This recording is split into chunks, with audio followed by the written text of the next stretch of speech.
a journey back to an America we once knew.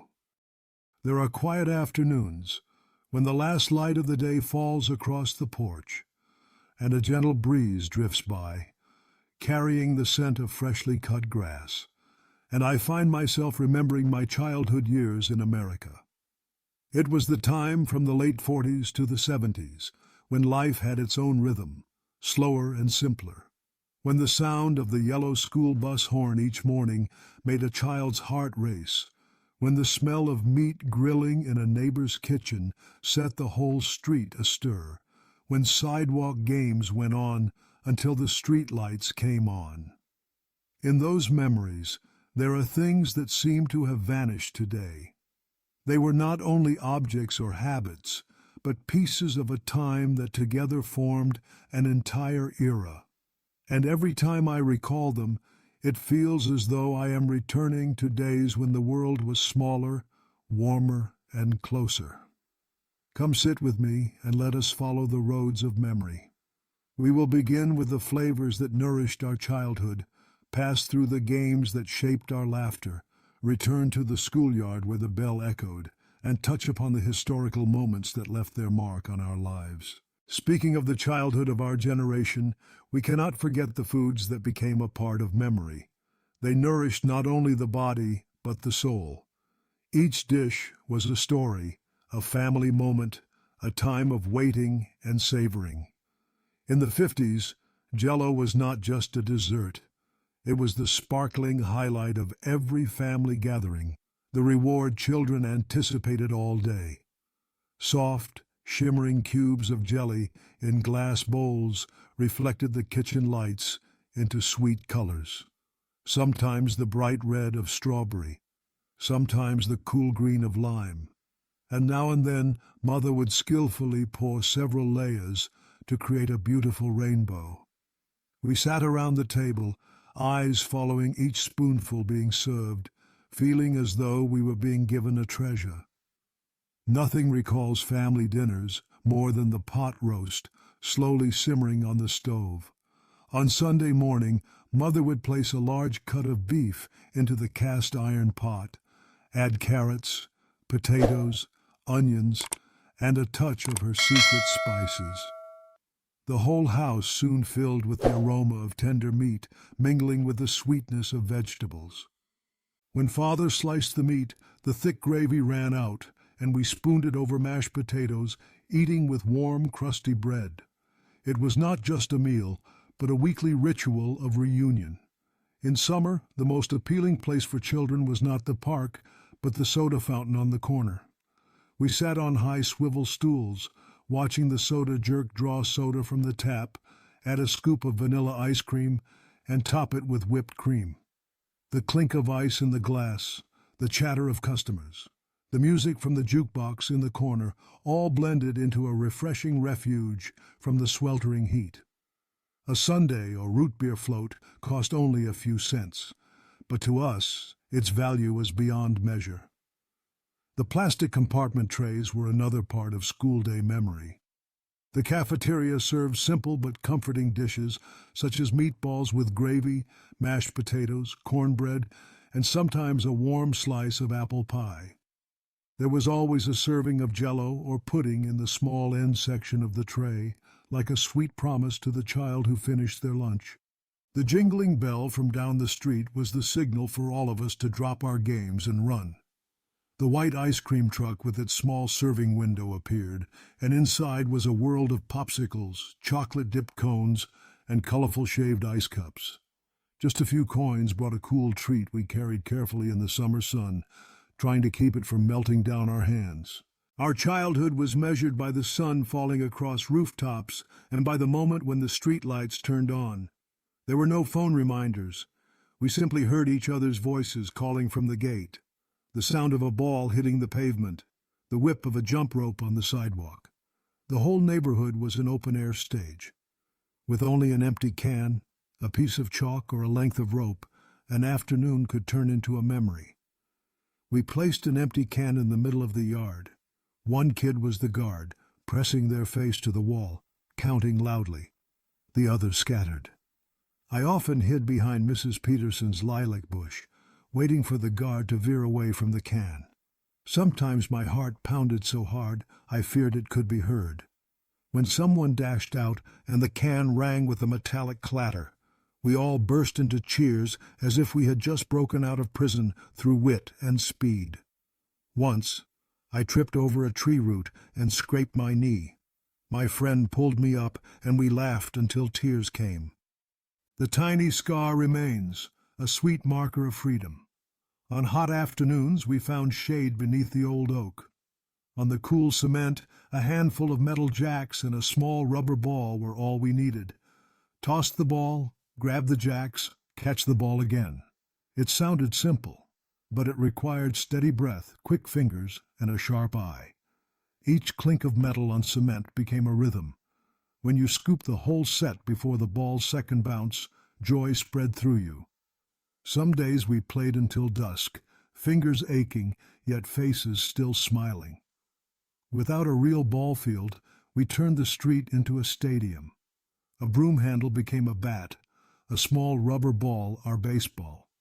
A manhole cover was first base. The brick wall corner was second, the lamppost was third. Broken bricks laid in a row marked the foul line. I still remember my first hit that sent the ball flying over Mrs. Smith's fence. She came out the back door, handed it back, and told us not to break her windows. We nodded, then returned the next day to the same spot, this time aiming lower and wider. The crack of bat against ball rang between the houses, mingling with the scent of hot asphalt, summer's own soundtrack. With just a piece of chalk and a few stones, we drew straight squares along the sidewalk, numbering them clearly.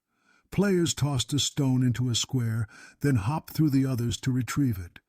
Bending to pick it up, the slightest wobble could touch the line. Each success brought cheers. Each fault brought a gentle chorus of regret. After rain blurred the chalk lines, the next sunny day we would draw them again, patiently, as if rewriting a piece of time. Two lines of kids faced each other, hands locked tight. We called a name from the other side. That child leaned forward and charged, seeking the weak point in our chain. Once I was pulled down into the grass, with blades sticking to my shirt and dirt on my knees. But no one cared. What mattered was the laughter, the heavy breathing, and the sense of being on the front line. The game taught us that true strength was holding each other steady rather than breaking away alone. Two ropes turned in opposite directions, slapping the ground with a crisp sound. I stood outside, timing my entry. When the ropes opened, I jumped in. My feet found the rhythm, my arms loosened, my eyes looked sideways, my ears caught friends counting aloud. Once we mastered it, we added spins, crisscross steps, even backward jumps. The steady chant of rhymes became the afternoon's music. Once I tripped and fell back laughing. The next time I jumped, the ropes seemed to know me better. One player pressed their face to a tree and counted loudly. The rest of us scattered, slipping into the shadows of garages, crouching behind bushes, pressing against sun-warmed brick walls. I held my breath, listening to footsteps, a cat tumbling from a wooden crate, even my own heartbeat. When I was found, I sprang toward the tree as fast as I could. Sometimes we played until the sky darkened. My mother's voice called from the porch, both firm and gentle. We promised to continue tomorrow, our hearts still racing as though from an adventure. My bag of marbles was a treasure. Some were clear as dewdrops on leaves. Some swirled with blue ribbons like a tiny galaxy. We drew a circle in the dirt. The shooter marble rested at my fingertip, pulled back, then flicked forward. A well-aimed shot knocked an opponent's marble out. Dust rose. Sunlight caught the glass, throwing a blue glint onto the ground. Winning a beautiful marble felt like winning an entire little universe. On the school's cement court, 4 squares took only a few chalk lines. A rubber ball bounced swiftly between 4 players, obeying the rules, knocking the king out if they slipped. The game had a strange rhythm, both tense and satisfying. After a long win streak, I stepped down from the King's Square, my shirt damp with sweat, but smiling as if I had won an invisible medal. We chose a wide patch of ground and divided it with a line. Each team hid their flag within their territory. I liked being the decoy, charging into enemy ground so they chased me, giving my teammate a chance to sneak in, grab the flag, and sprint home. Once, the whole team tumbled into each other right at the line, laughing until we could barely breathe. The joy was never just in the perfect strategy, but in the feeling of the group moving as one. When the cold winds came, the slope behind the church became our slide. A wooden board or a makeshift sled was enough to fly down to the bottom. Snow crunched under us, our cheeks burned in the icy air. We trudged back up, breathing out white puffs, then hurled ourselves down again. Parallel sled tracks cut into the snow like winter's own handwriting. There was an unspoken rule. When the streetlights came on, the fun paused. The smell of dinner drifted from half-open windows. Screen doors clattered. Mothers called names, voices gentle yet final. We waved goodbye, running through pools of warm yellow light along the sidewalk. Our knees were dusty, our hearts full of freedom. Tomorrow we would start again with a can or a piece of chalk. It was all so simple it seemed fragile, yet strong enough to last a lifetime in memory. Our school mornings began with the metallic clang of the alarm clock, a sound impossible to ignore. I put on the shirt my mother had ironed the night before, paired with striped pants or pleated khakis. On the kitchen table, a bowl of cereal with cold milk or toast spread with peanut butter was already waiting. Breakfast was never rushed, but it did not linger either, because the yellow bus was nearly at the corner. The hiss of brakes and the folding door opening signaled its arrival. The familiar driver nodded to each of us. The smell of vinyl seats and the warmth from the small heater underfoot filled the bus. We chose our usual spots, often next to a friend, so we could continue the conversation from yesterday. The windows rattled lightly as the bus rolled over potholes, and the laughter and chatter blended with the hum of the engine. At school, rows of lockers lined the hallway. Each one was a little world of its own, holding textbooks wrapped in brown paper or patterned covers, a few family photos, and sometimes a carefully hidden piece of candy. Covering books was not only to protect them, but to mark them as ours. Friends recognized my books by the mint green paper and the slanted handwriting in the corner. The bell rang, echoing throughout the building. The classroom had a large blackboard, white chalk, and a map of the United States hanging neatly on the wall. The teacher walked in wearing a white shirt, dark tie, and black-rimmed glasses that slid slightly down his nose. We stood to greet him, then sat down, opening our notebooks to write with fountain pens or the newly popular ballpoint pens. Recess brought the playground alive with games. The girls jumped double dutch or played hopscotch, while the boys split into groups for soccer, baseball, or marbles. The smell of freshly cut grass from the field mixed with the heat rising from the asphalt court.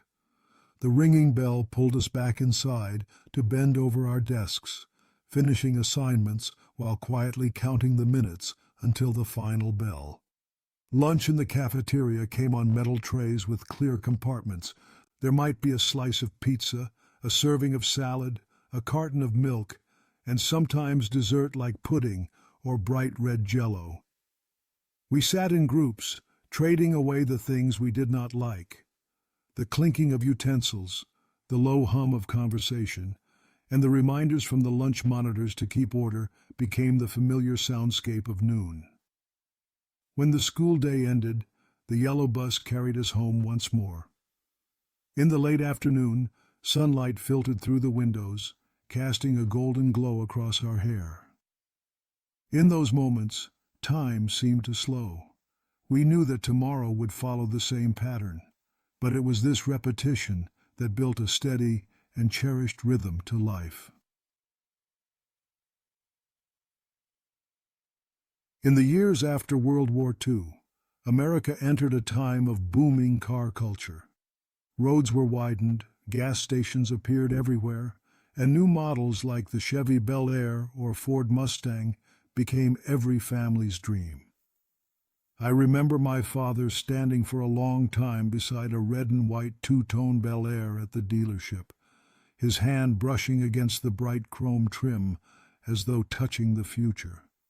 When we got our first car, the whole family drove along the highway just to feel the wind rushing in through the open windows. It was also the age of television, first in black and white, then quickly in color.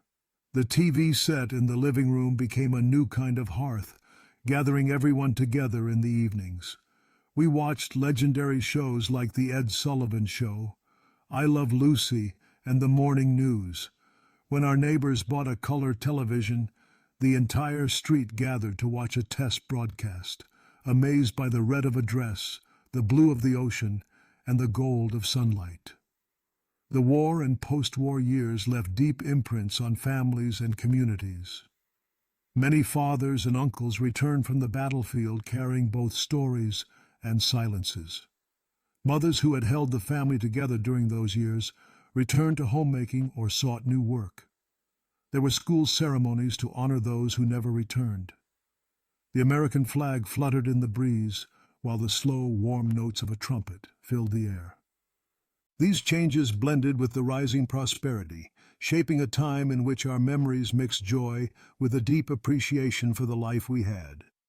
It became the backdrop for every childhood story, for every game, every meal, every school day, and every evening spent together in front of the small glowing screen. Looking back on it all, from the scent of bread baking in the morning to the sound of a bat striking a ball in the street, from the rides on the yellow school bus to the soft glow of a black and white television, I realize I am holding a treasure that cannot be bought again. Time has taken away many things, from the little corner stores to the games no one plays anymore, but it cannot take away the feeling of safety and belonging that we once had. Those decades were not perfect. There were worries and losses, but memory chooses to keep the warmest parts. In each detail, I see the image of an America where neighbors knew each other's names, where children played outside until the streetlights came on, where dinner was the moment when the whole family gathered at the table. And in telling these stories, I am not only recalling my own memories, but extending an invitation to anyone who once lived in that time or wishes to experience it through words. It is an invitation to return, even if only in imagination, to a time when hearts beat more slowly, and every ordinary moment was enough to be remembered for a lifetime.